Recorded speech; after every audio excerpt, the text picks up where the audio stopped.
Okay, Santos, this has been a long time coming, my friend.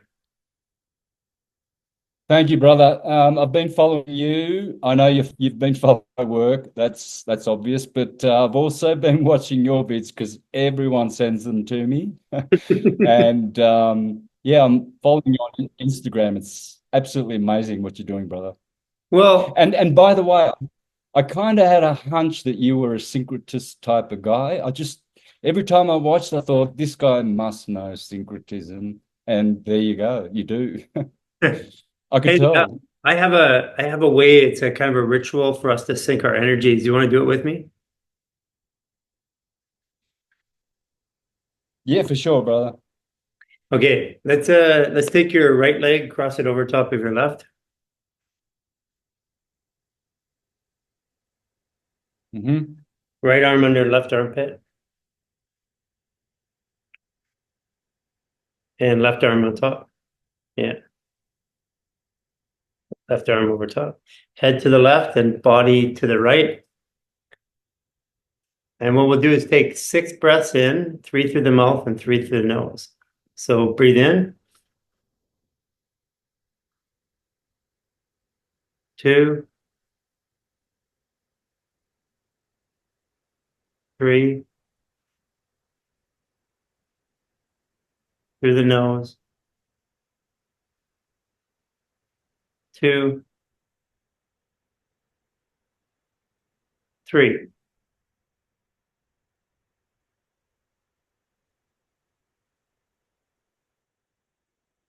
How does that feel? That's it. That's it. How do you feel? Yeah, good. That's it's I found that different ways to sync up the body, and I found that if we were in the same position doing the same thing with the same breath works, that our bodies would be in sync, kind of like a synchronized swimming team or a synchronized dance team. It's like they have this magic that envelops them in this field that they just kind of know where everybody is. And when I do this, or when we do this, it sinks us into a bubble. And it's part of our ritual. We do it before we sleep. We do it before we have business meeting, or if we're talking over each other, we're not on the same frequency. So basically, what it seems to do is bring our organs into harmonic frequency. Hmm, beautiful. Santos, I don't even I'm know all what for that. I don't even know what your astrology is, to tell you the truth. I'm curious. Aries, March the 24th, Right? 24, 24 hours a day. Yeah. Leo rising, Pisces moon. Okay, that makes A a lot of lot. fire.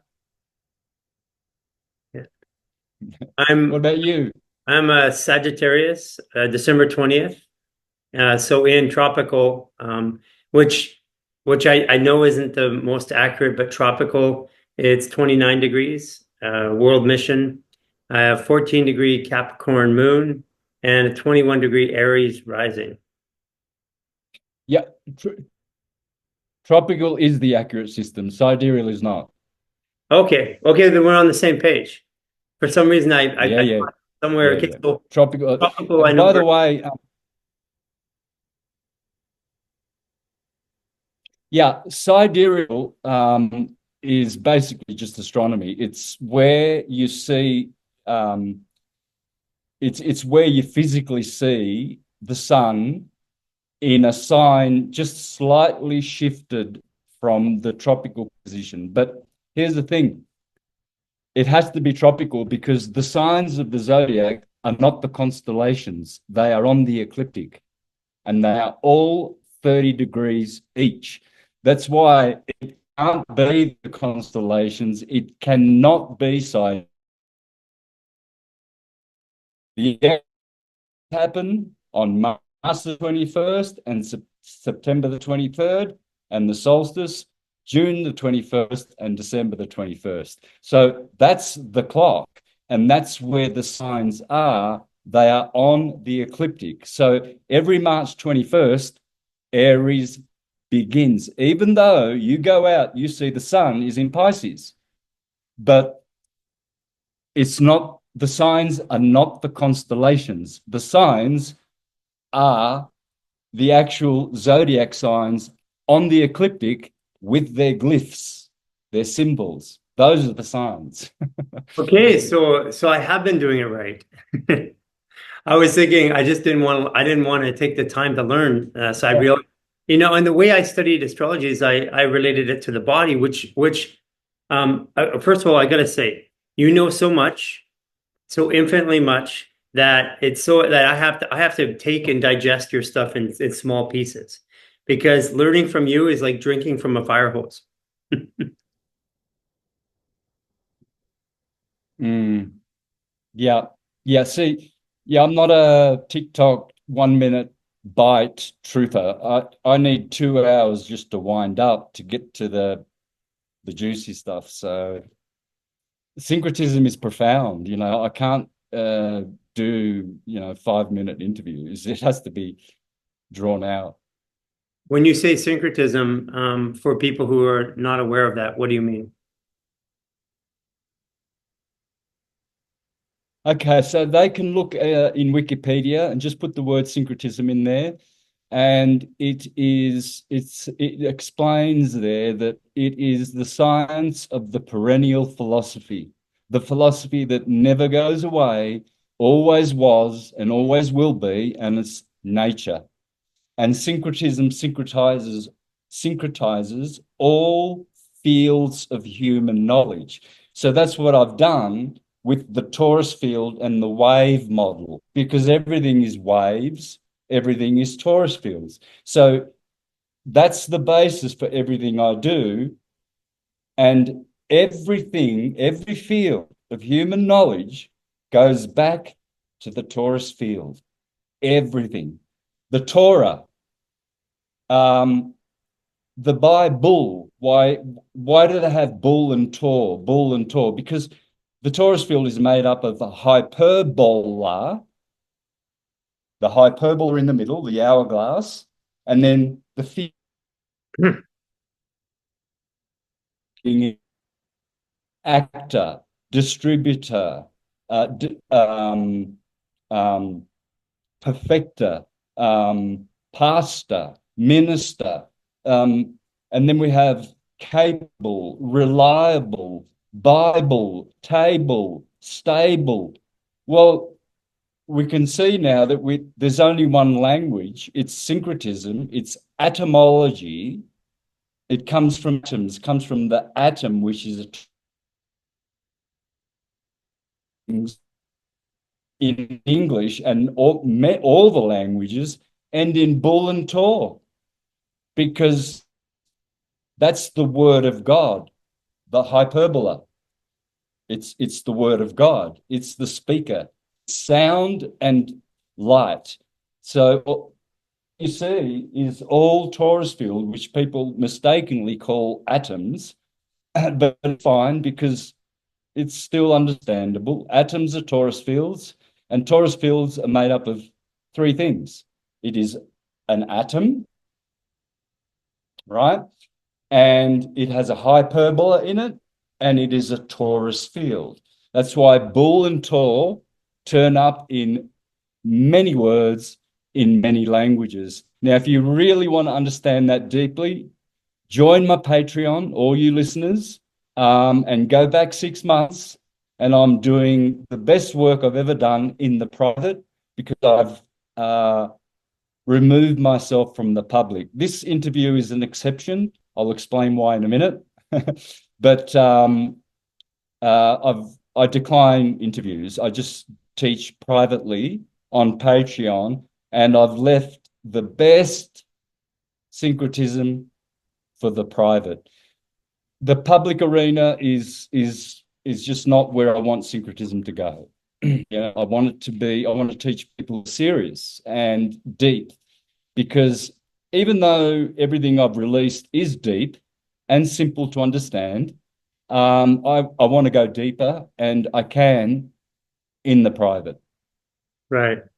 Um, so First of all, I want to thank you because I know that you don't do interviews, and this is an exception. I put a call out to you, and I guess a lot of people reached out, and I appreciate everybody who did. I want to tell you first of all that I was running a clinical practice in Los Angeles, and we had 52 practitioners from all over the world, some of the best in what they did.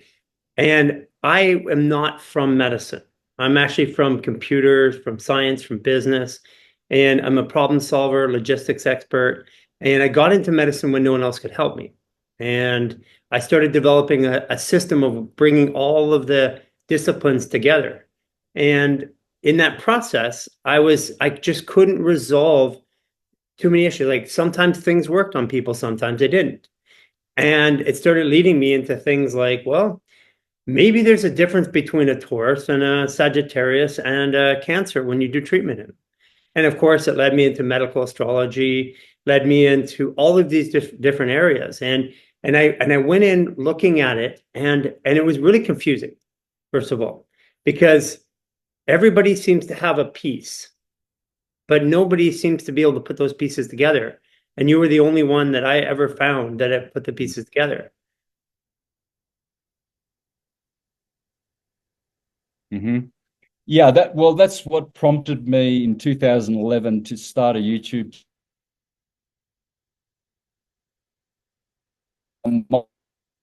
musician and into theology since I was 3. So these subjects have always been close to my heart. And when I woke up,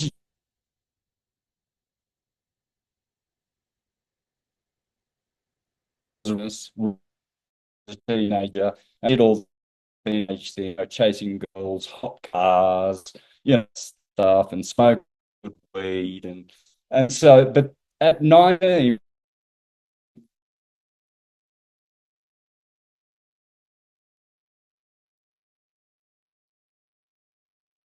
this is not.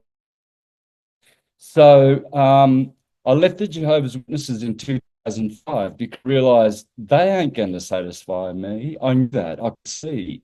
I was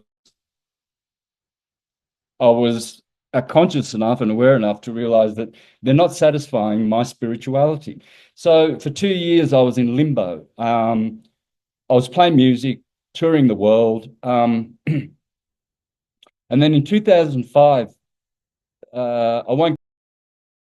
A friend of mine led me to a book called The Synagogue of Satan, speaking about how the Rothschilds and the Jesuits control everything, right? And then that book there led me to another book, which led me to another book. And then, so from 2007 to 2011, 4 years, I had accumulated a stack of books and I was reading 16 hours a day. But that's not new to me. I've been doing that since I left school. Since I was a teenager, I was reading Immanuel Velikovsky.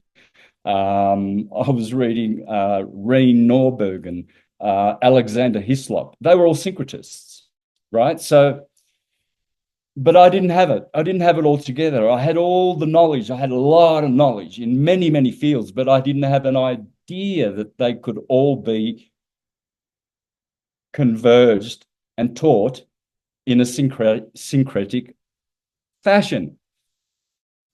And so the books I was reading led me to that understanding, and I got it.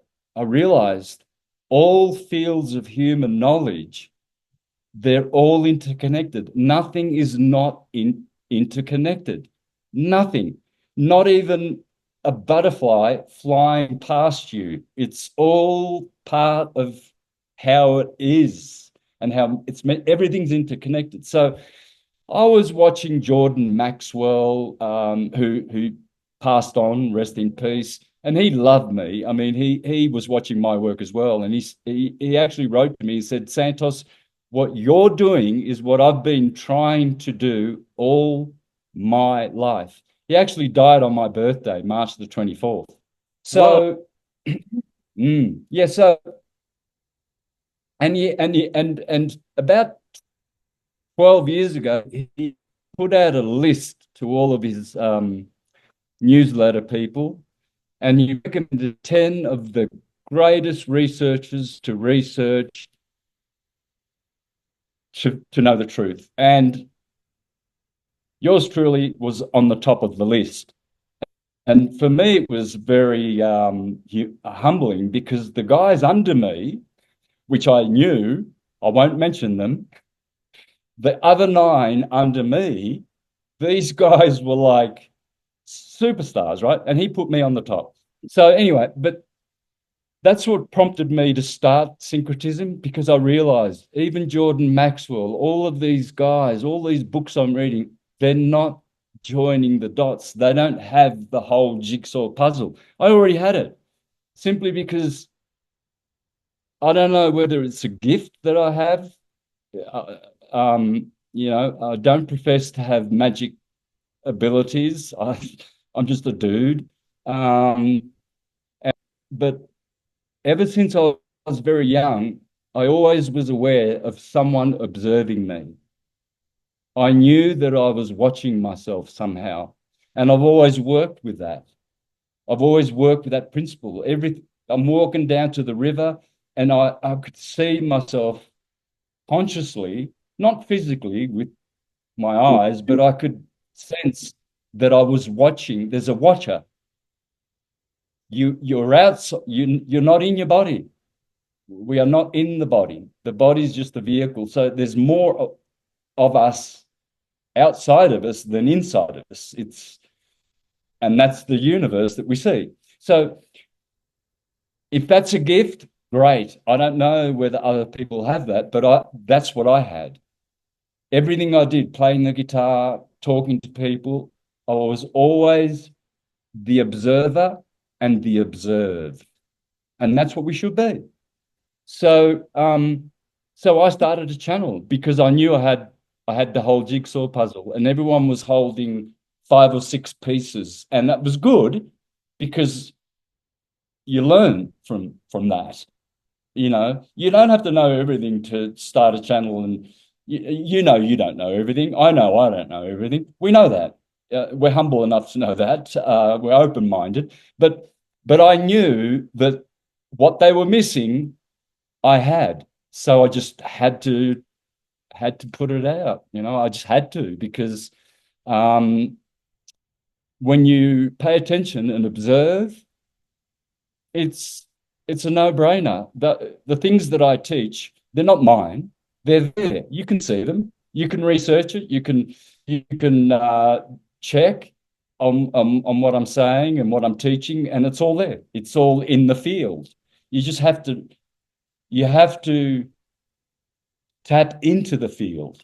If you're recalling what you learnt at school and all of that indoctrination and what people's opinions are on this and that, if you're just holding those thoughts and you're not just going higher above in your consciousness and tap into the field, all the knowledge is there. It's all there. So you're describing observing yourself in the field. Let me just answer, like, because you're bringing up a lot of stuff for me. I came into this like I feel like yourself, and I don't feel I'm special. I still don't feel I'm special today. But one of the things that you talk about in your field is, people ask me all the time, because I'm an expert on fascia. Well, what is fascia? It's the interweaving interconnection of life. And people assume that life is here in this body. And I say that actually fascia, I kept getting this download saying, how many layers of fascia are there? And the download, when I was channeling, would say infinite. And I'm like, it can't be infinite. I'm right here. It has to be. And this is my early stages. Then I realized that fascia was the field. And as I could see, as that field on the outside, that field is very high frequency. And as I moved in towards the field, it got denser and denser. And then it even got denser right down into the bone. So the center of that field, that human experience that we call, it's in the bones. Yes. So one of the things I was trying to resolve when I found you was we had put nerve conduction testing on a body so we could see the signal of a nerve. And then we put an EEG on, and we were tracking the nerve route up into the brain and back down into the foot. And that whole distance from stimulation to reaction was 1.5 seconds. And I said, wait a second here. How is it possible that that's the case? How do we, for example, how do we move when we step on glass then? And they said, oh, silly, you're not a doctor. You don't know. You're not a scientist. This is a ganglion reflex. It's like this. And I said, that can't be, because when I step on glass, I don't just go boing. When I step on glass, I move intelligently to safety. And so there was one thing that was telling me that if, because in the current model, the way that the brain responds to stimulus, I go 1/1000, ouch, move. And I said, that doesn't happen. And then I thought about another thing. We have a prosthetic limb today. And that prosthetic limb, we can pick up something, we can drink. And I would ask them, so how does the limb work? Because it's not attached to my nervous system. It's sitting outside. So the conversation would say, well, it's your thought. And I said, well, thought is inside the body, technically, the way that they say it today, the way that science describes it. I said, how did thought get out to that limb? And then I would use the word intention. Well, so maybe it's intention. That's the issue here. Maybe it's intention that's driving this. So then the question is where is motion generated? Is it generated in the body, or is it generated in the field? And the only thing I could say is that the field, think of it as a positive charge, think as the bone as a negative charge. And so the generation of motion starts in the field through the fascia, which is our liquid crystal, and then our musculoskeletal system, moments behind it, just microseconds behind it, matches it, and it pairs for elegant motion. And if it mismatches, then we get jerky motion. And this made more sense to me. And this is where I discovered you. Two things, because I was working on fascia, and you said something really appropriate. Yeah, and I tested this. So in the clinic with 10,000 patients, including top athletes in the world, top celebrities in the world, I took the missing cell salts that you said by astrological sign, and I didn't put down Taurus and Aries and all. I put formula 1, 2, 3, 4, 5, 6, because I knew nobody would accept it. And I started giving them cell salts based on their astrological sign. And when I did that, every patient, either in disease or performance, got better. That was you. And it was my wife that found you and made me watch it. And that's where I started watching and started learning from you. Yeah, lovely. Yeah, the tissue salt thing is so valuable. George Carey, an astrologer 100 years ago or so, he was a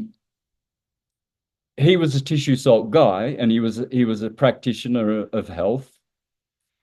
I think he lived around 1930s, 1940s. Anyway, published a couple of books, The Tissue Salts of Salvation. And so I read those, and I understood that he based his work on Schussler, because they're called Schussler tissue salts. So this German physician, what he was doing was he was studying the remains of humans and animals, what they call the dust, the ashes of, Yeah. Some people hold them in urns, their grandpa's ashes or whatever.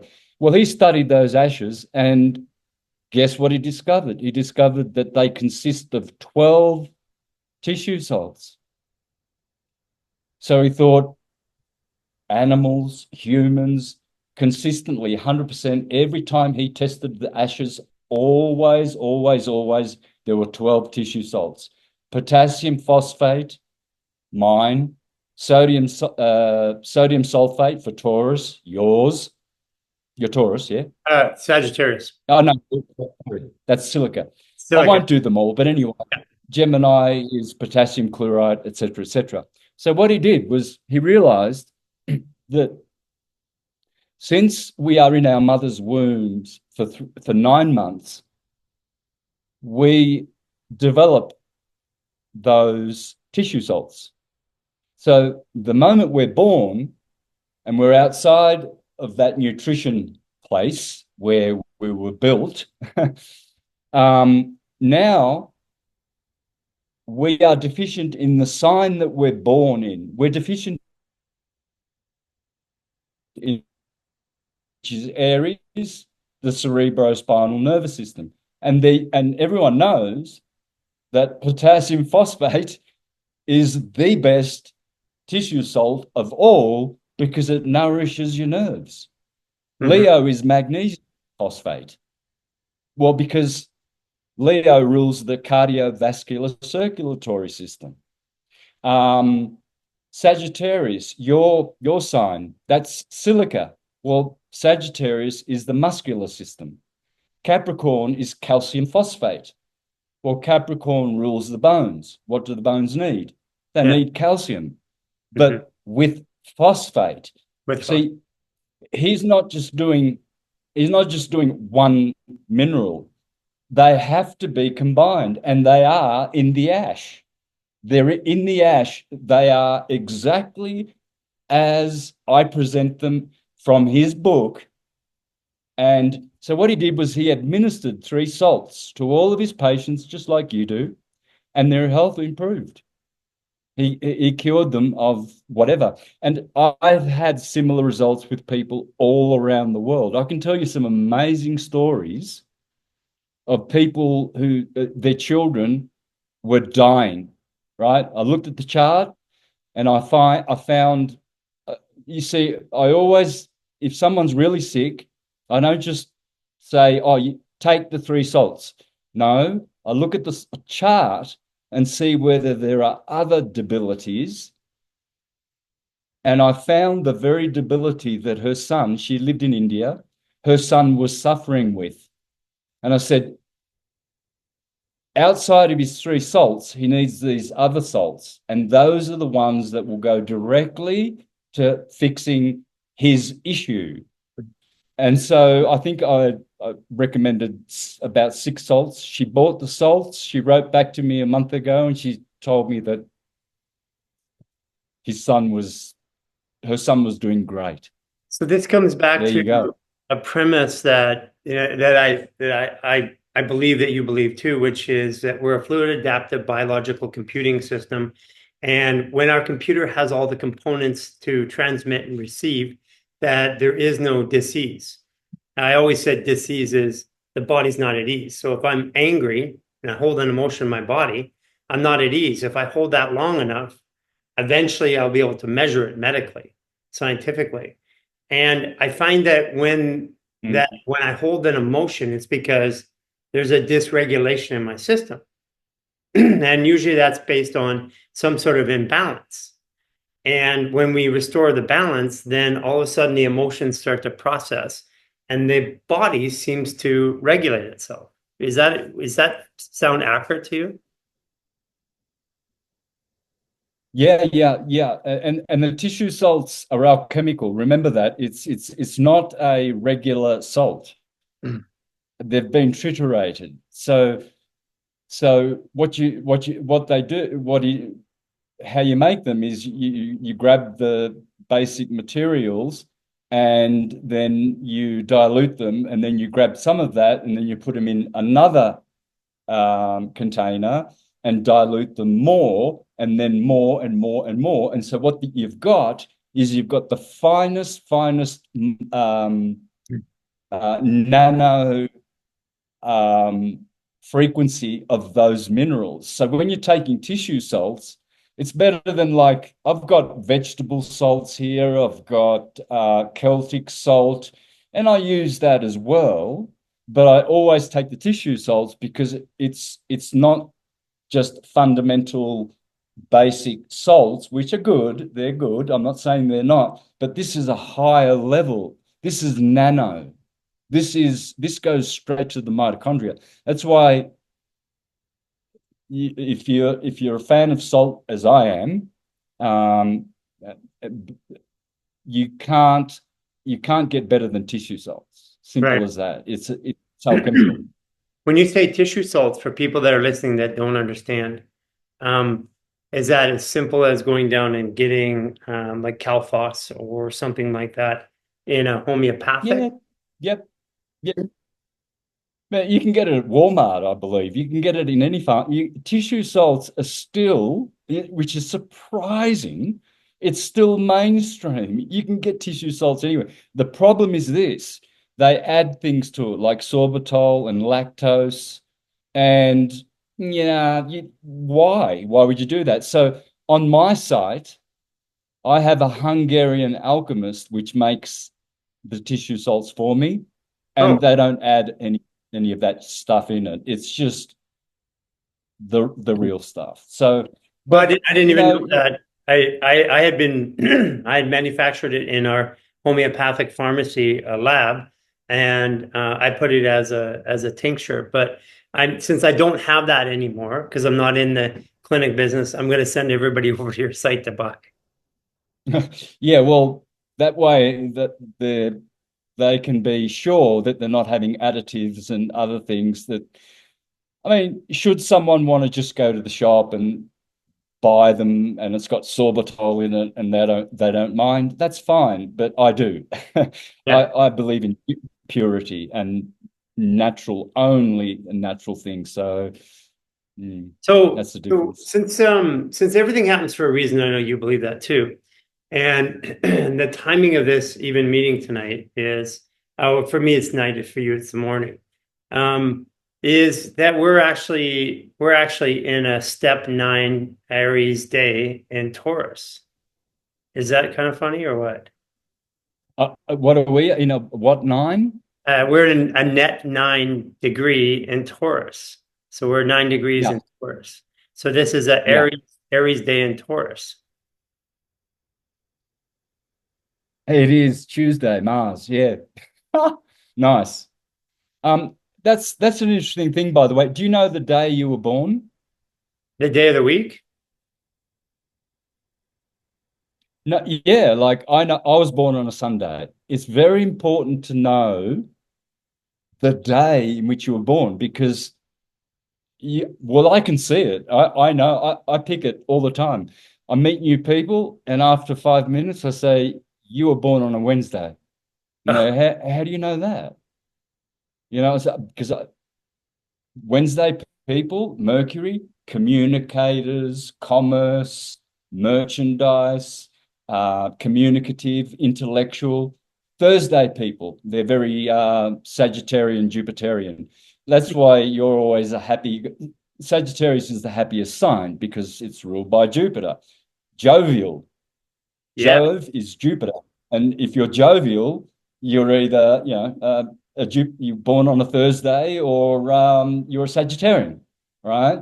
So me being an I'm Arian looking. born I'm on a looking right now because I'm yeah, looking now. I've never thought of it that way. But I look at people from the degree from 0 to 29 degrees, and I usually observe after watching and learning from you. I observe the body type. I observe the behaviors, the way they work, and I have that usually worked out in my way. I work out. I usually say to people, You're like May 15th, right? Okay. right. I'm Yeah, I do that too. okay. That well, it's funny because you've got lots of Aries in you, and obviously, and I've got a Aries place that's 18 degrees in my Saturn. So Saturn is 18 degrees Aries, and my rising is 21 degrees Aries. I'm Yeah, I wouldn't be surprised if you're born on a Tuesday. was I'm seeing Tuesday energy, maybe Saturday. 20th. Okay, I'm looking right now because I don't know. That's funny. No, Friday. Well, Up Friday. Does that make sense? yeah, okay. Yeah, it Yeah. does because all right. Well, reason being is um Venus people are passive, kind, sweet. They have a lot of luck. They not as much as Thursday people, Jupiter, but they do. They're wealthy. They're the wealthiest. Thursday and Friday people, they make a lot of money. Um, and the reason I picked Mars is because you are very active. You're very strong. I can see you've got very strong bones. And I see the way you walk and move. You are very solid. Like, and I also, even though I'm very skinny, my bones are very, very strong. So it's very important to have strong bones. Okay, so when you look at Sagittarians, so here's a book which I have That's on the one. my. Okay. This is it. Okay. Dance and Zodiac. That's the one I've been looking for because I saw you. I couldn't go back and find it. So it's Dance of the Zodiacs. Okay, great. Give me the. This is literally the one that turned me. This is one where I believed in you. So, for instance, have a look at the Thursday or the Sagittarius face. They've got the horse teeth, they've got beautiful teeth, big smile, and they're always happy. Now, if we just go to Scorpio, who's ruled by Mars, look at the difference, Always the dark. intensity. Yeah. Yeah. And this doesn't work in sidereal, which proves that it's tropical is the only system, period. Okay. Because you I'm can really glad you said that. when you master this, you can pick people. And they if they're sidereal astrologers, they'll say, "Oh no, I'm Libran," and I'm saying, "No, you are Scorpio because I can see it." Okay, so And I finally, and thank you for saying that because I get a lot of questions and I've always told people to stay neutral that because in some way it's true. If you have a belief system, if you are on Vedic or you're on sidereal, if it works for you, it works for you. But what I would say to people is if you try to cross them is where you start to get a problem. But I've believed because things like this, Sagittarius long, especially women, long torso, narrow waist, big rib cage, big shoulders, shorter legs, as an example, or Aries, usually bigger forehead, or Tauruses are more stout, or Geminis with the long fingers and the wide shoulders, right? yes, it's unmistakable. When you know what to look for, when you the all things are open to you.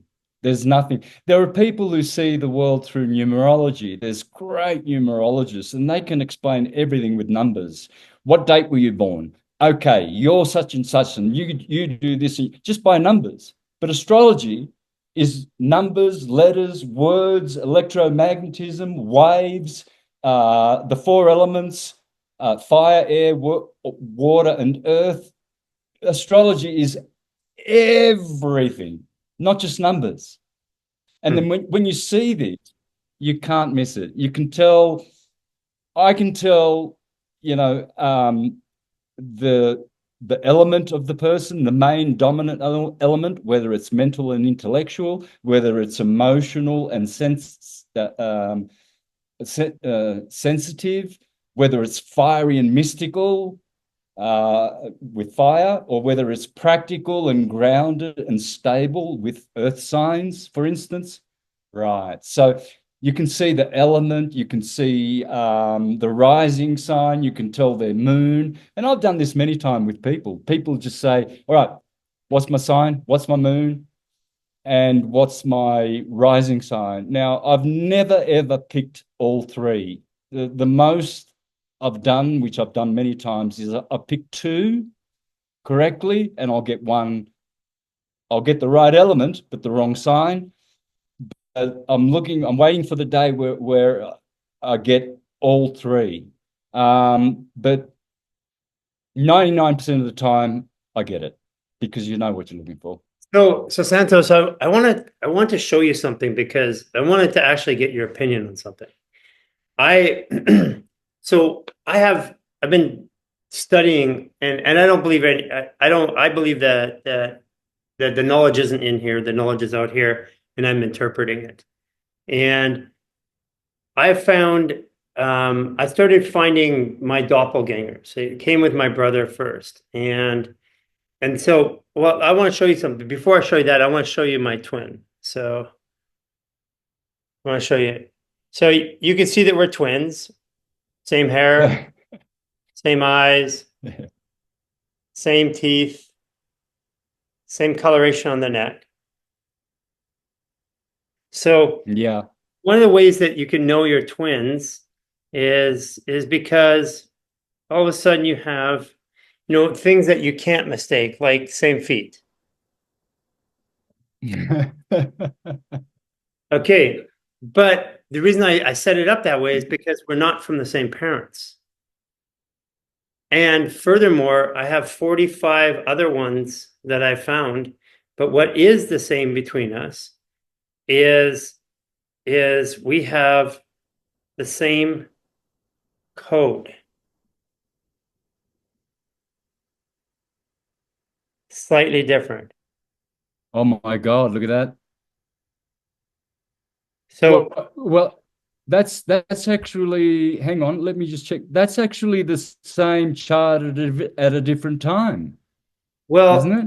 yeah, we are born on the same birthday, but the Yeah, yeah. difference is our moon is 2 degrees off, and our Mm, rising and our midheavens are different. mm. But Santos, I have 45 of them now. I found, and Well, what I propose yeah. is, since I use a numbering system from a friend of mine who's an astrologer, Christopher Witecki. He loves you too, by the way. He, so I take all of the numbers on there, reading from this way, that way, backwards, and I use that as a code. And since I'm a coder, since I'm a technology guy, I say that that's the astrological code. And that astrological code is sending into the DNA, and the DNA is responding because the body responds to stimulus. And that's part of the stimulus, that all the energy of the earth comes through that code matrix. And then my body reflects back out. That's why when we have these similar attributes, we look the same, we act the same. And then furthermore, Santos, is that when I do something in my body, I can actually call these group of people, and I can find that they have changes too at the same time. So when I upgrade myself, they seem to upgrade themselves. Yeah.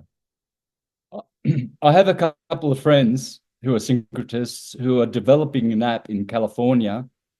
It's going to be an astrological dating app. So what you do is you put your date, you put your details in, time of birth, place of birth, and date, right? And you'll be able to hook up with people that were born on the same day. And this is gonna, I've been wanting to do this for decades because I know that once that happens, once we to data from say hospitals, police stations, court records, we'll be able to absolutely confirm that astrology is a perfect science and it fails in nothing. It is God's word. In fact, someone mentioned when they sent your video, they said, Garry, human garage guy, Garry, changed his life. So I thought, right, astrotheology, we're going to be talking about astrotheology, which is syncretism, right? So I thought, well, there may be Christians and people who think that astrology is a pseudoscience. So I wanted to say that theology is like magnet turn up on its own. It's usually electromagnetism. We always talk about electromagnetism. So why in the past was theology called astrotheology, and now it's just theology. When all of these churchgoers who know that astrology is from the devil, they go to a monastery. That's moon and star, monastery. They go to learn to be a pastor, which means astro again, or a minister, moon star. So they go to a monastery.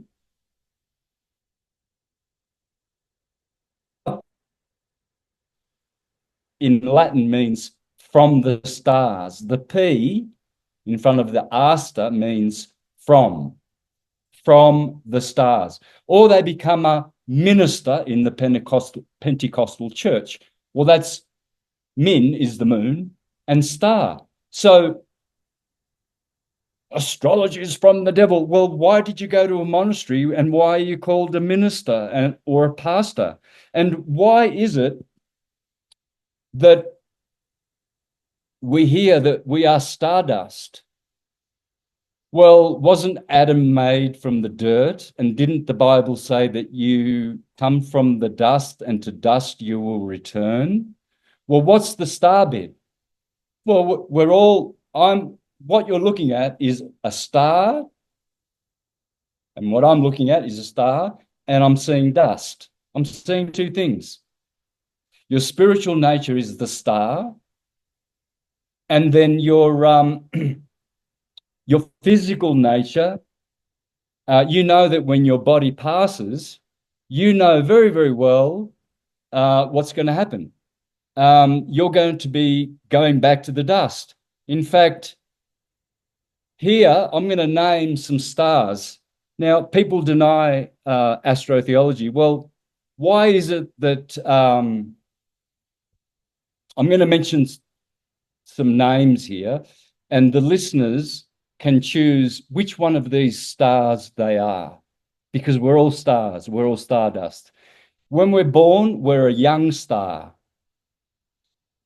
Wow. Then we have a sister who becomes a spinster, and then we see people who are slicksters, superstars, masters, movie stars, rock star, hipster, minister, magister, jokester, molester, seamster, roadster, songster, rhymester, barrister, pastor, monster, mobster, gangster, fraudster, jester, trickster, prankster, slickster, disaster. A lot of people are disasters. Imposters, hucksters, protesters, faster. Everyone wants to be faster at the Olympic Games, right? Speedster, bombaster, paymaster, suggester, requester.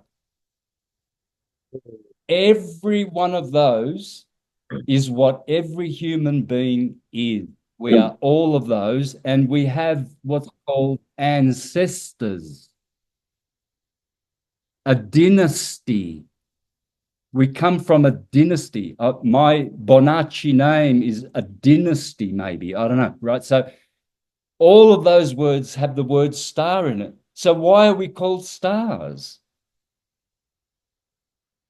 And why are the ministers, stars, afraid to talk about astrotheology?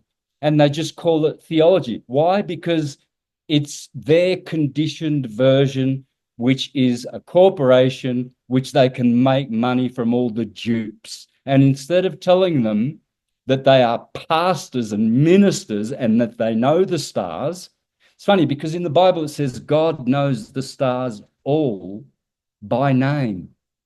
Why wouldn't we want to do the same as God? Mm-hmm. If God knows each star by name, why do we want to ignore the stars and say, oh, yeah, well, God knows the stars, and why does it say in Amos, look up and pay attention to the stars? Why does it say in Job 32:38, do you know the Mazzaroth, Job? Do you know the circle of the sky, the zodiac? Do you know it? Do you know where Orion is? Yeah, this is in the Bible. Do you know where Taurus is? Do you know where Aldebaran is? Rigel and all these important stars? Oh, no, that's all from the devil, but it's in the Bible. It's, I never get bored listening to you because you make so much sense. Um, and I feel like the comment that you said earlier is that you observed yourself.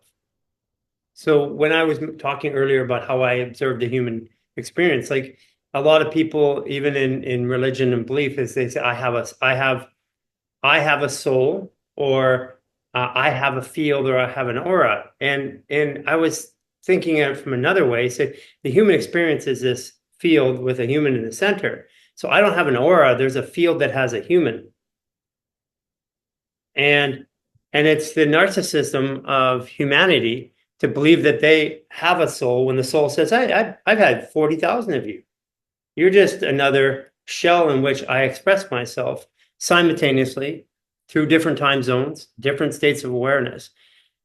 And when you were talking about observing yourself, so my first recollection of observing myself, my sister owned a roller skating rink when I was a kid.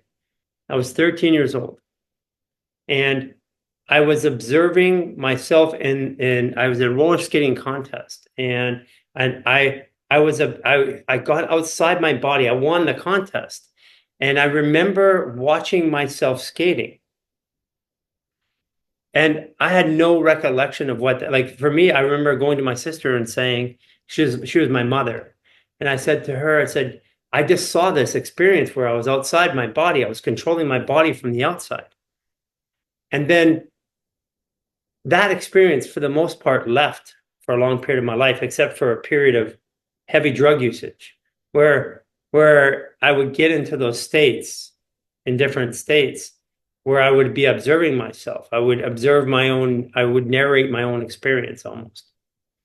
And so your description of that is the way that I say that the reason why we don't all live there in our field, I believe we all did at one point, but I believe that when the body's stressed, under stress, we go back into the lowest, rudest part of us, which is in the animal flesh part of us. And we are no longer the observers. And that's the I am that I am. It's, the I am that I am, I believe, was changed from EYE, the observing of myself, to I, the capital I, which was a beam of infinity that's capped, and the little I is a infinity with a head on it. Yeah. Yeah. So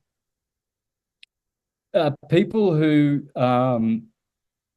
invite the observer into their lives, they will start seeing this, that we are all, in fact, the same person, or being with different personalities or individualities. So the personality and the individuality are two different things.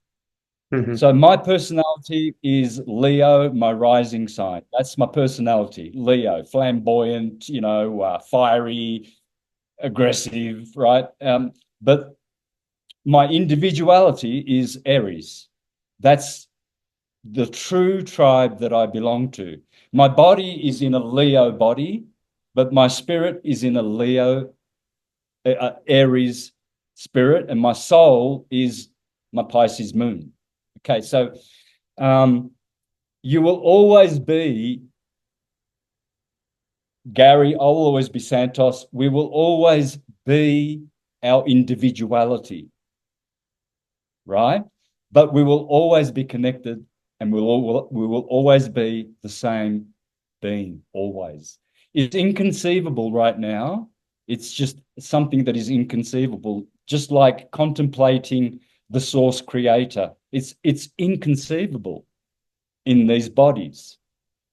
You may have an experience where you meet that source, or where you realize that, or where you see that. But when you come back into your body, that experience, even though it's true, you're not working in that you're not working in that mode anymore. You're now back into the personality, and you have to, because that's the only way you will get pain and pleasure, learning and suffering, and evolving. It has to be that way. If you're always in the field, like these people, these hermits that meditate all the time, then you can't, you'll be dysfunctional with interacting with other people. So you and I, even though we are field guys and we tap into the field, we also like to have our own personality. I like to crack jokes. I like to be cheeky. I like to be. So I'm not going to lose that, even though I know the field is there and it's divine, and I'm totally a different individual there. It's a superior place in many ways, but I like having fun in this skin suit and doing the things that the skin suit does. So this is why it's so important to know the trinity of your astrology. Where's your ascendant? Where's your sun? And where's your moon? Most people just know that they are Sagittarians or Sure. Capricorns, but no idea where their moon is, no idea where their rising sign is, and how important it is for them to know that, so that they know that when they're interacting with people on the first time, when they meet them, let's say you've got an important meeting, right, with someone. Well, you have to know one thing, that the first thing they see is your rising sign. That's the first thing they see. So with me, it's Leo. I need to know that Leo is scary, it's powerful, very, very powerful, and it intimidates people. I find often that people are intimidated by me. I'm only 5'6", but they're like,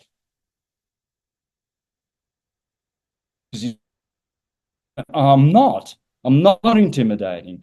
It's my Leo rising. Same with Scorpio rising. It's very scary, right? So it's not scary. It's powerful. It's an active sign. It's not passive. If I had a passive feminine sign rising like Pisces, water, or Taurus, earth, it's slightly different. The fire, when you have a so when you meet someone, you know that you're projecting fire energy.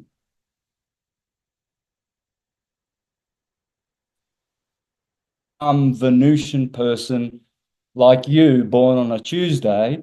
I'm a Sunday, so it's a bit more active. The sun is not really active. It's passive. It's active. Venus is purely passive. All right. So all these things come into play. You can do some hacks to change how people perceive you the first time, because the first impression lingers for a long time. So if you come out with if I, for instance, I'm at a meeting and I come out with my Leo flamboyance, think of all the Leo performers: Mick Jagger, flamboyant; Robert Plant, Led Zeppelin, flamboyant; Madonna, flamboyant; um, uh, Marilyn Monroe had a Leo rising. She was Leo rising is the perfect rising to have to be a performer or a musician or an actor. They're all Leo. Most of the actors have got something prominent in Leo. Just check it, and you'll see. And so if I do that, I may impair or condition that first meeting with that person. So I've got to get out of my personality mode, which is Leo, and then go into Aries and Pisces and show them my soft Pisces side, or my Aries is childlike and humble on the good side. On the negative side, it's rambunctious and aggressive. But I can put on my Aries humility and my Pisces sensitivities, and I'll leave my Leo outward look to the background. I'll hack. I'll do a hack and see. So you can manipulate. You can manipulate how people see you, how people understand you by knowing the Trinity, the Holy Trinity. Not all astrologers agree that one or the other is the most important. For me, the most important thing that I need to know is the sun sign, then the rising sign, then the moon sign. But they're all equally important. But I'm just the type of astrologer that first of all, first and foremostly, I want to know their true higher self and what's inside and who the real person is, because the sun also, it's not just your spirit and your higher self and your intellect and your in the others, not so much, especially the rising sign. It can't do what the sun can do, or the moon. The moon is in India, in sidereal astrology, the thing they want to know is the moon sign. A lot of tropical astrologers, they ask people, what's your rising sign? So, it's the three. It's the three. If you don't know your three conditions, your three, spirit, soul, and body, you won't navigate this world.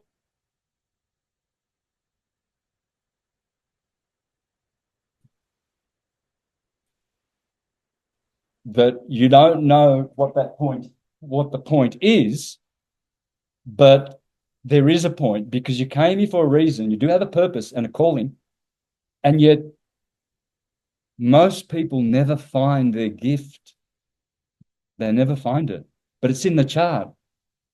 I can find your gift in 10 seconds. As soon as, in fact, when I do my readings, 90% of the time, I don't want to look at the chart before I talk to the person, right? So I get on the Zoom, I see the person, and then I open up their chart and I go, right, okay. I can just sum it up, all of it, in 10 seconds. Do you consider yourself an astrologer or an alchemist? Um, a syncretist, just a I syncretist. think okay. Yeah. You'd be proud of me because I know the astrology, or at least the birthday of every single person who waits on me, who drives me, who comes into my presence of every meeting. And I know the astrology of every single person that I've met since 2020. And I've been tracking it. And I have because the number side of me is just fascinated by the fact that these people keep coming in patterns right before, like yesterday, I had all 12 astrological signs in a grandmaster state come into my presence physically yesterday. That means to me that something big is about to happen. Yeah, look, I have an auntie, my father's sister. She just some people have what's called a photographic memory. I don't have a photographic memory. You know, if I spent a whole hour talking to someone, right, and then I go away and someone says, what was he wearing? I'm like, I Okay. don't know. I don't have that memory. I have so many people writing to me saying to me, how do you remember all this stuff? Um, it sounds like you know everything, which I don't, but how do you keep it in your mind? No, I don't. I keep it in my heart. Mhm. The truth that I teach, the syncretism, it's in my heart. It's like a little child who says, I know the alphabet off by heart. They never say, I know the alphabet off by mind. You'll never hear a child say that. Wow. Off I know it by, by heart. oh my goodness. Wow. Wow. It's the heart. The heart is a mind. Yes. Well, I believe that. So, like, for example, I tell people all the time that we are a fluid adaptive biological computing system. And if you want to talk about how to remember, if we were to dismember the body, we would cut it up in pieces. If we were to remember, we would take the pieces of information and we would recall it. So it's remembering is to pull, is to recall from the pieces of us. And I, since I'm about fascia, I actually, in the way I see it, and I'd like to show this to you sometime in person, is that I see the way that even the body itself, what we call the physical body, I see the fascia in 10 rings. We have 10 inside organs. Each ring is controlled by an organ. And it doesn't look that way when we cut up the body, but it's how it works. And I can actually anecdotally prove it by showing and touching somebody and showing them. And so the idea that is by heart is because it's at the heart of us. And the heart sits in the 10 organs, the heart and the bladder. The heart sits in the actual center of those layers. That's the way I see it. And I've been working on a way to describe this to people because it's not, there's nothing out there that describes the body in this way. But when I touch it and show it to you in that way, it's one of those things where once you experience, you can't think another way. Yeah, yeah. Look, see, everyone has a different way of learning, right? Some people are visual, other people don't need visuals. I use a lot of visuals when I do my presentations because I'm a visual, Yeah. right? Even though I don't have a photographic memory, I don't have I don't have anything that I have that is like outstanding. Some people, they have lucid dreams every day. I'm not that person. Some people have healing powers. They touch someone and they're healed in 5 minutes. I don't have any of that stuff. I have magic. We all have magic. I know what my magic is, and my magic is to understand that everything is interconnected. Therefore, you must be able to, or should be able to, explain it, not describe it, explain it. So when I'm doing a presentation, I'm explaining how everything is interconnected. I'm not just telling it, I'm showing it. So it covers all types of people and how they learn. Because even with all the graphics that I do, most people don't have a photographic memory like me. So how are they going to remember it? Well, you have to appeal to not their intellect and their ego and their mind, their heart.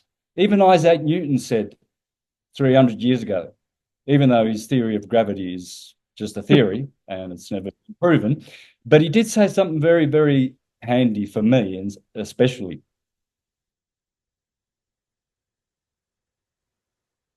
years ago. He said, the reason that people don't invite God and the Holy Spirit and the truth into their lives is not because of their mind, it's the heart. The heart rejects the truth. It's not what they've been taught. Oh no, my pastor said Jesus had a red beard and blue eyes. He wasn't black. And that's the Jesus that's going to save me. No, no, no. If you had this information in your heart, Isaac Newton clearly said it. It's what stops people from advancing is their mind. Is their Yeah. is their heart. Yeah. Because they don't have the heart. And so that's what it means to have a good heart. Yeah. Right? You can do bad things. Everyone does bad shit. Um, everyone's got a few skeletons in their closets or things that they regret, shame, guilt, and whatever. That's not the thing. The thing is developing good heart, because the heart is the soul of the individual. And it's also directly connected to the pineal gland, the glands, there's more. There's the claustrum and the pituitary and the optic thalamus, etc. There's a lot of hippocampus, a lot of things that make the spirit. But the spirit never change. The spirit is the spirit. What changes is your body. You get older and then you die, and that's change. Your soul changes as well. Well, that's the heart. See, so the heart is the servant of the soul, as the mind, the brain, is the servant of the spirit. They are both subsets of each other. So when you're talking about spirit, its servant is the mind, the brain, the glands, the pineal gland, the eye that sees, etc. When you're talking about the soul, that's the heart, the soul. And that the soul needs to grow, because you can lose your soul. You can lose your soul. You'll never lose your spirit, but you can lose your soul. It is losable. Right. So when you drink spirits, is that why it affects the state of the mind? Yeah, yeah. Alcohol is How cool. it's something you know.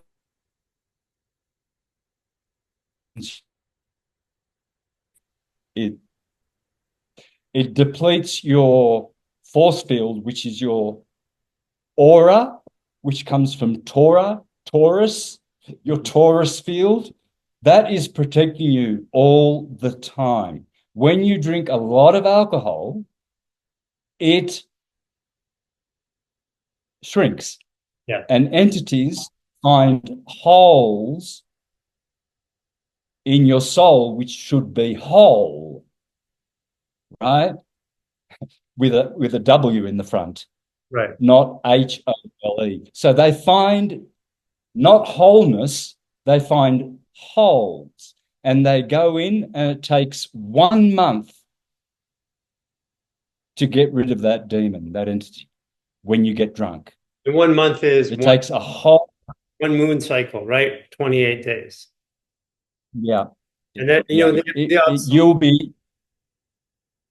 You'll be possessed by entities month when you get drunk. yeah. That doesn't mean you can't drink alcohol. For instance, in the last month, I've consumed a whole bottle of vodka. I take a shot every day because it smashes the parasites. It just absolutely, the parasites go to hell with 1 shot of vodka a day. Now, I haven't had vodka for 40 years, but I'm admitting and telling everyone that I did that as a parasite protocol. I'm not going to do it again. Or probably will in 5 years' time. But a shot, it's not going to demonize you. It's not going to weaken your force field. But it's like But it's going anything to kill parasites. everything in proportion. I when I was working in the clinic, I was collecting emotions that I wasn't able to move through my body because I was working 5, 6 days a week, and I started drinking more and more and more. It was like 1 day a week, then 2, then 3, then 4, and um, and that was part of why I decided to leave clinic, because at the time I didn't know how to balance it. And it was also leading to this new way of thinking and teaching about the body. But I can consistently confirm that constant alcohol consumption, what happened is it put me in a state where I was constantly felt like I was under attack. And it was a catch-22. I was using it to try and calm my system down because I didn't know why. But Santos, on 2020, myself, my 2 partners at the time, Cynthia and Jason, we started with a 44-day fast. Didn't intend it to be 44 days, but we did. And that was a turning point for me, because from there, my body had reset itself. I was through with the addiction of food, through with the addiction of alcohol, through with the addiction of my emotions. And from there, I started pivoting and changing. What do you think about fasting, and do you fast? Oh yeah, all the time. I do intermittent fasting. So I'll start eating at midday and finish at 6 o'clock. I eat 6 hours a day. Yeah, me too. And then yeah, that's all you need. Just a couple of meals, maybe even one, and just nibble on fruit and stuff during the day. But I start at midday, putting solids in, and 6 o'clock, actually, it should be 5 o'clock because um, the body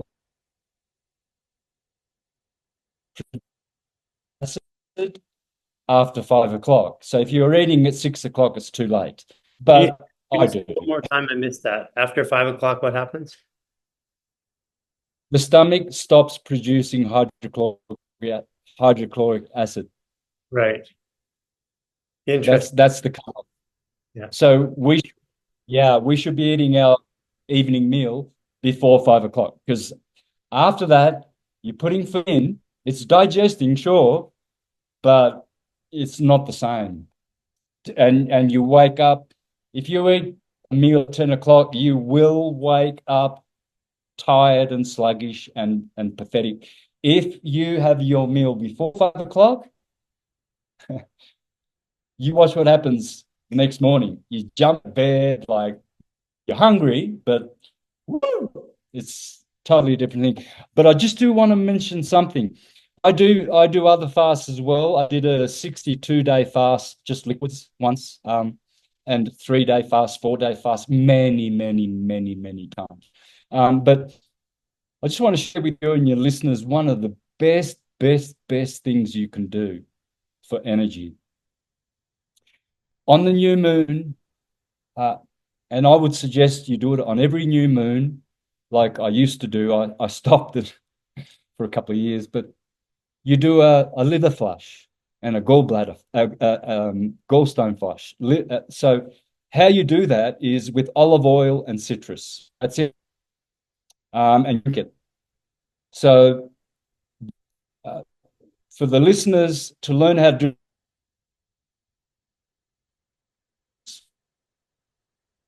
protocol that any human can do. It just flushes all your liver stones. Now, liver comes from live, to live. And that's why Sagittarians are always happy because they love life, they love living, because they are liver people, right? Aries are cerebral people and nervous. Aries rules the cerebrospinal nervous system. Taurus is the cerebellum and the endocrine system. Gemini is the twin hands and the twin lungs, the respiratory system. Cancer is the digestive system. Leo is the cardiovascular circulatory system. Virgo is also digestive with a cancer.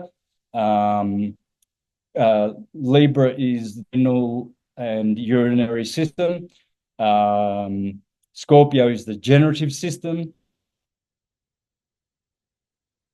The 13, not 12 and a half, not 9, 12 Chinese acupuncture meridians, which are in your body, just like your 12 cranial nerves and the 12 body systems that I'm explaining. To finish off, Pisces is the integumentary system, and together with Cancer, the lymphatic system.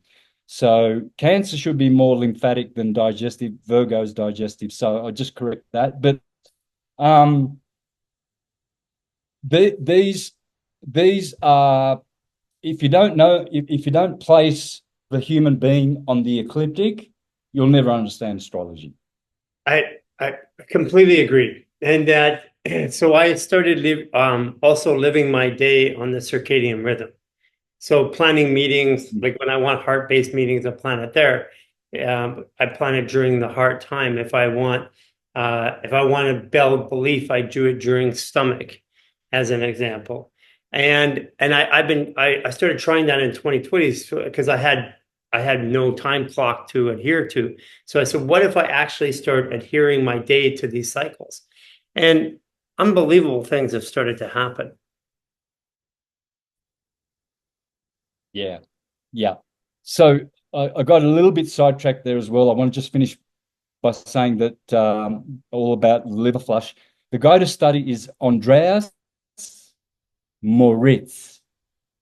Andreas Moritz. You can still see him teaching how to do the liver flush correctly on the day before the new moon or on the day of the new moon. And let me tell you, just doing one of them will transform your life. It'll transform your life. I'm Keep your liver open. clean. Stone. Uh, you know, Yeah. And Santos, it's free. would you? I want to spend some time and dissect a little bit more of you and what you're teaching.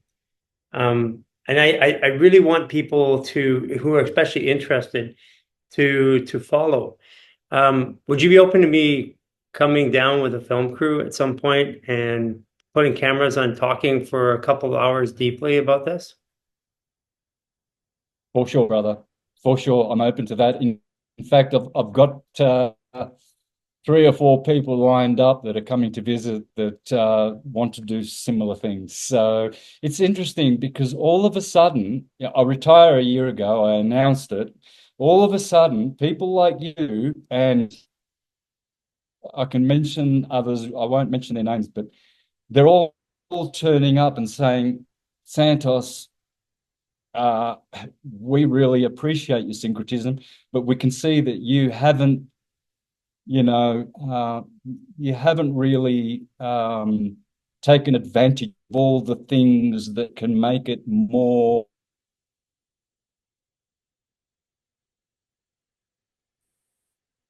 It's interesting. It's given me another wind, and I'm thinking seriously about a date or a time when I will come back and just do interviews like I used to, you know.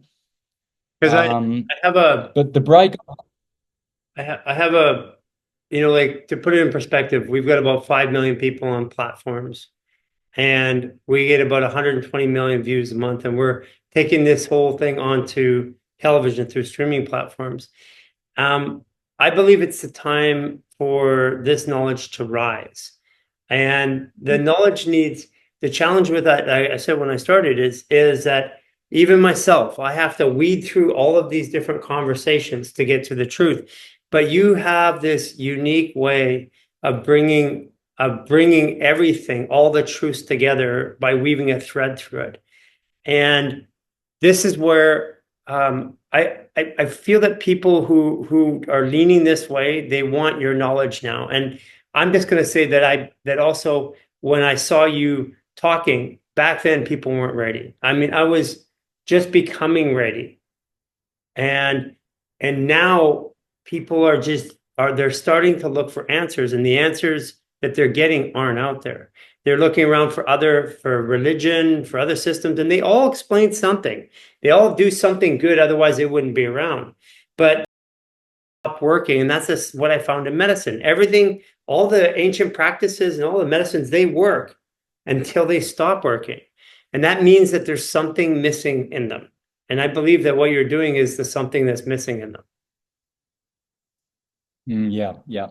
Well, syncretism sorts all that out because with syncretism, you cannot make one mistake.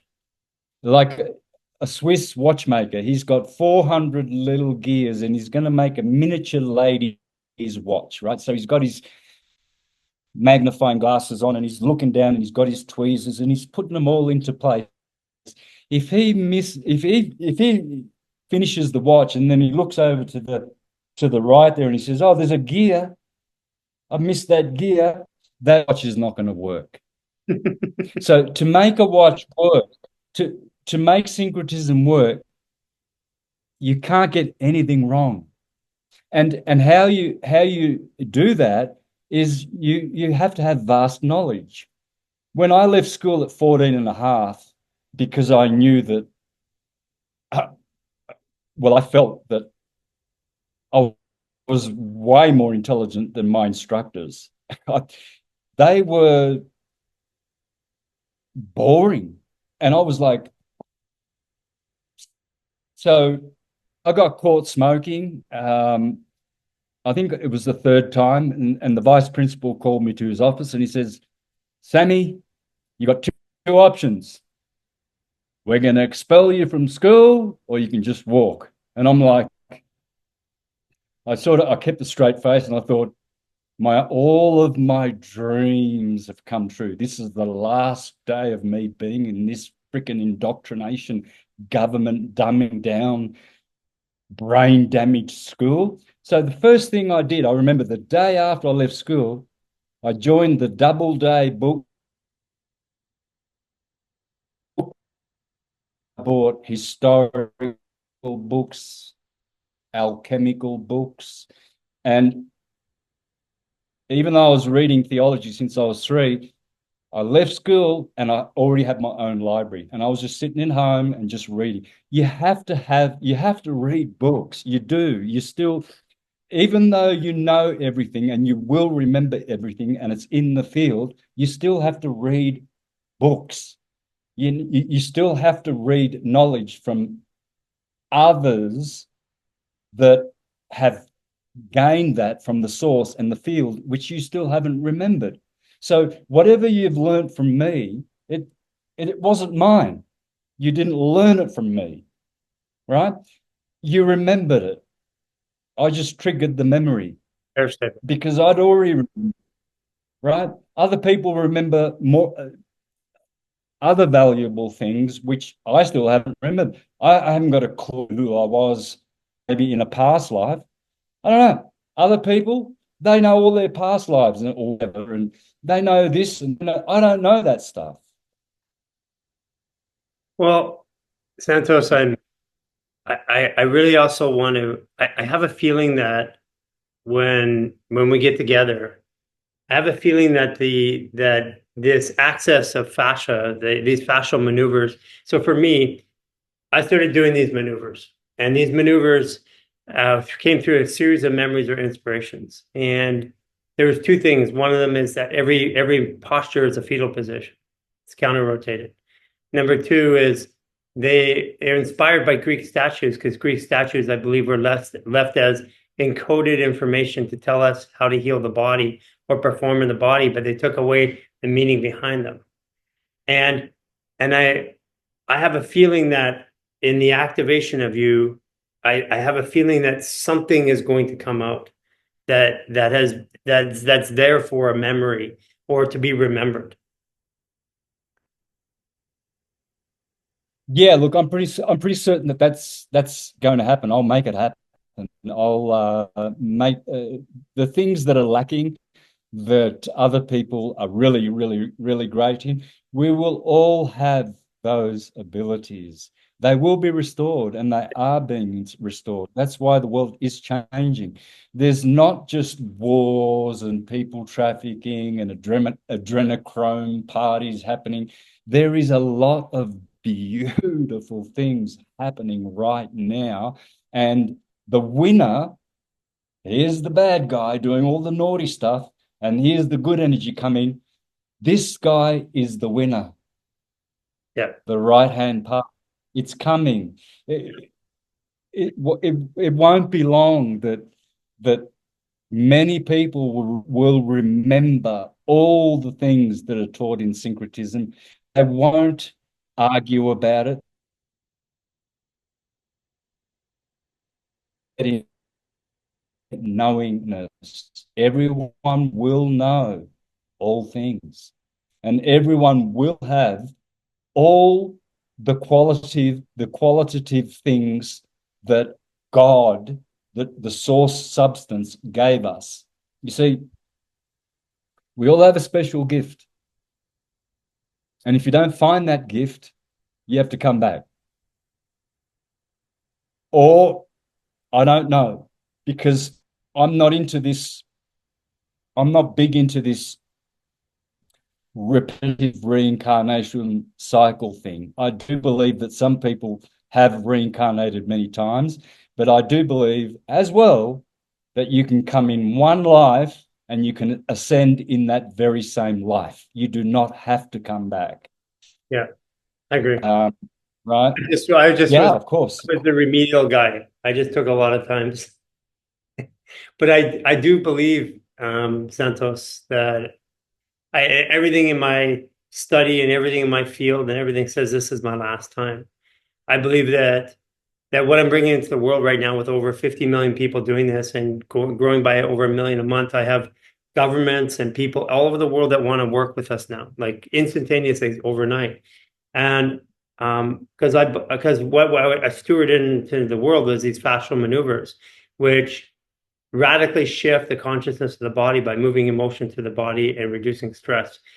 And but the reason I made them free of charge for the world with no intellectual property rights is because I don't believe I own them. But I do believe it's a way that human beings are evolving. And I don't think it's the only way. I know that there's multiple, but that being said, I also as 29 degree Sagittarius, the way I've studied it is that, and it makes sense that this is my last time.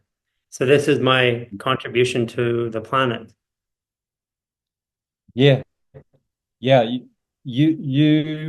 What I see in your work, I've seen many of your videos, many of them over the past few years, is that you've found your gift, Yes, I have. right? I have. So, and that in turn will bring you satisfaction, fulfillment, ways. Make me happy is syncretism and my guitars, my music, right? So, and of course, everything is music. This is a whole musical universe concerto. This is all made and brought to you by music. In fact, when you go and see your favorite performer or any performer who has ever performed in the history of history, they only do two things. They give you sound and light. And that's what God is. The word of God is sound and God is light. Hmm. Duh, says that in the Bible, which everyone reads. So whenever I look out there, all I see is sound and light. When I go to a Rolling Stones concert, all they give me is sound and light. They don't give me lollipops and flowers and helicopters. They just do sound and light. And that's all that there is. It's just sound and light.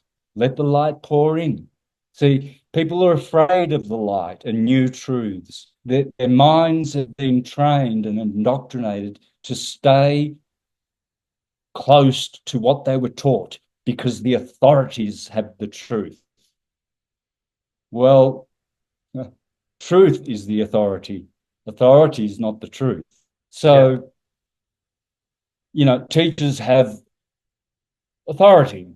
Doctors have authority, even though Wikipedia tells you that the leading cause of death is doctors.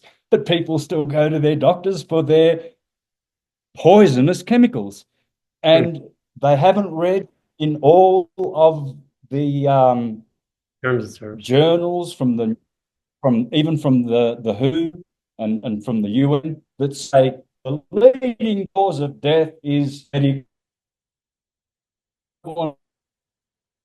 They've got authority with their white robes and all their PhDs on their wall and everything like that, but they will kill you for sure because they are drug pushers and they love drug blood money and they don't care if you die with their chemotherapy or whatever. They don't give a flying damn. They care about their beautiful house, their Mercedes Benz, and their image of authority, but they're murderers. They are nothing but murderers in the general, in the main. I'm not talking about these good doctors who are, a car accident victim comes in and they put their bones.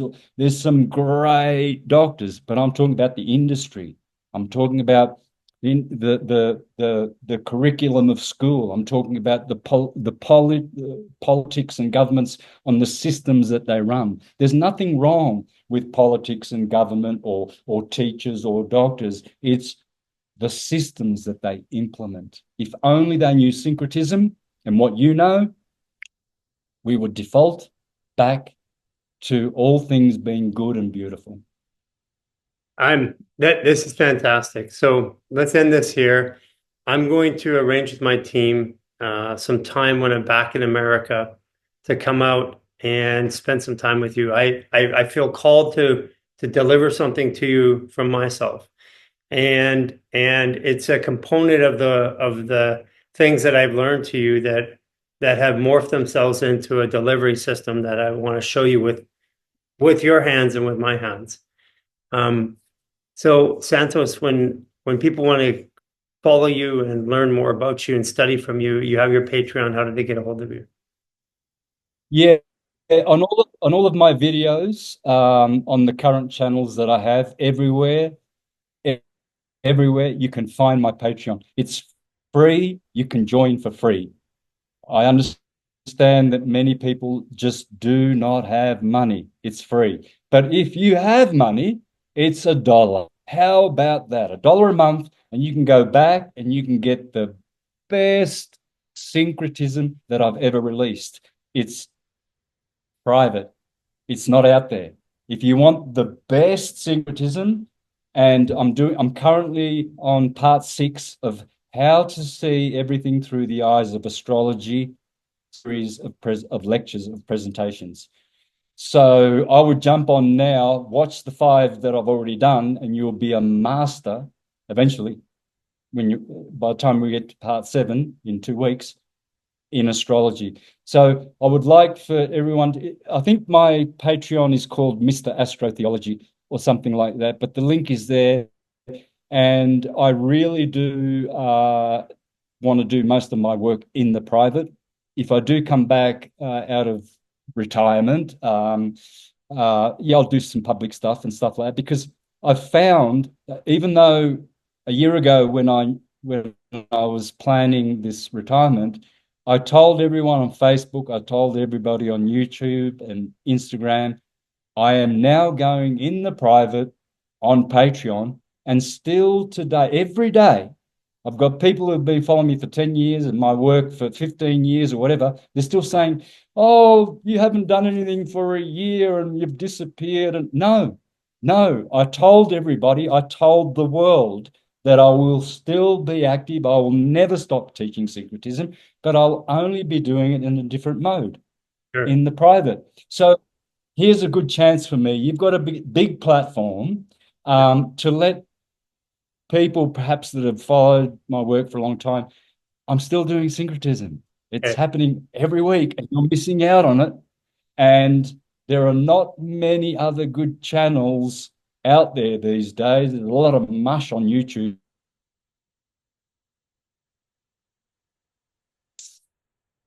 Not a lot of nice stuff on there. So yeah, Patreon, it's free. Okay, awesome. I'm super excited and looking forward to coming visiting in purpose. On in person. I'll contact you on offline the way that we got in touch with each other, and I'll start sharing some stuff with you in advance.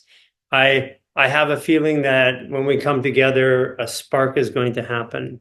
I just know it. Somehow I'm called to spend time with you. So.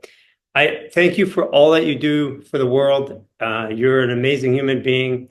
Um, People who watch my stuff, I don't very much listen. I'm always talking, and for you, I can listen forever. I appreciate you.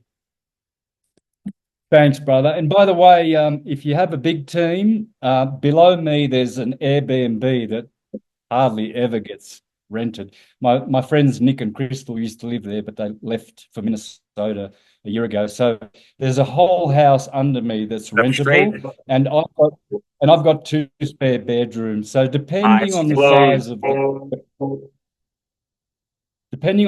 of the team that you bring, you can stay on site. Slowly You take don't a need to breath book hotel. and inhale. Perfect. Can you hear that? And Yeah, I heard that. exhale. I have no idea what I mean. Relax. Okay. Here, let me figure this out. This just started going. That is just again. Inhale through your nose. Someone's jumped on the call. Hold it. I think even jumped at the call. As you exhale, relax.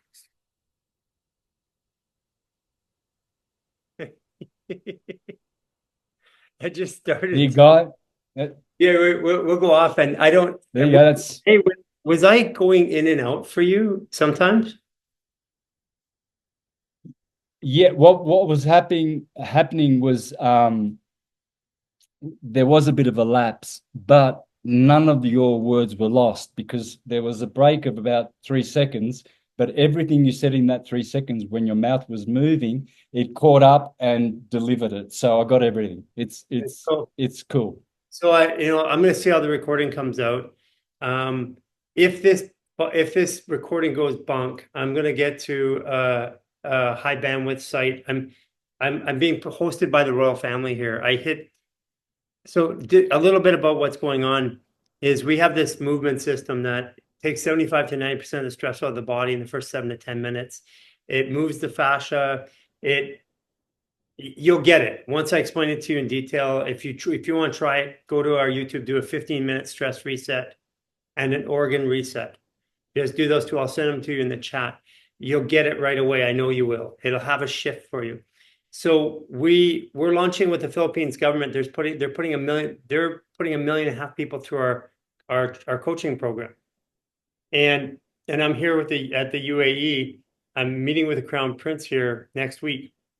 And the government systems around the world, Santos, they know, except for the United States, they know that they're fucked, and they don't know what to do about it. And they see what we're doing and bringing the world is working, and so it's like coming out of a cannon. I'm going into India, and the government is their NGO that puts resources for the billion people in the rural areas through 235,000 participants, is training their 235,000 participants to do these fascial maneuvers so that they can bring the new yoga fascial maneuvers into India. And that's happening. I'm meeting them in September. It's just all happening overnight.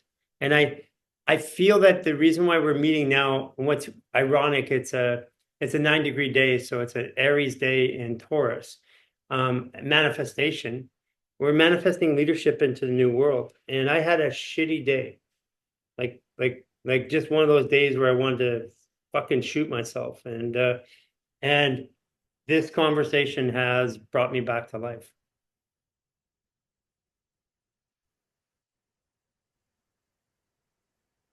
Yeah, well, brother, I look forward to when you come. The sooner the better. And I'll say one thing to finish: that what you're doing and that what I'm doing and the ones that we know around us that are doing similar things, all of the governments of the world will be coming to us very soon. It's They happening. will not, all of the systems will fail. The medical Rockefeller, uh, fossil fuel, chemicals that's all going, they're going to come to you, me, and all of the thousands of great minds who have tapped into the field, already know the truth, all the truths, and that everything that this system has given us is fake, phony, and false, and they'll be coming to us. Thank you very much. Okay. That's not a prediction. That's already happening. I have the numbers and scale. We get 1 million questions a month on our platforms, health questions, and the health questions are telling us the system is failing. Yeah, it's gone. Yeah. Yeah, and you know why? Because you and I killed it. We're very powerful. Yeah, That's why. And everyone else listening that knows what they did to contribute to make the world better. In fact, every time you speak something beautiful out of your mouth, like, may everyone be happy, may everyone be wealthy and prosperous, that will go into the field and it will kick out the evil, the ignorance, and the lies. So speak more truth, even if no one's listening. Put it in the field. yeah. Grow the good field and watch what happens. One day we are going to be in paradise forever. I'm so excited. I am coming down soon. So thank you again. And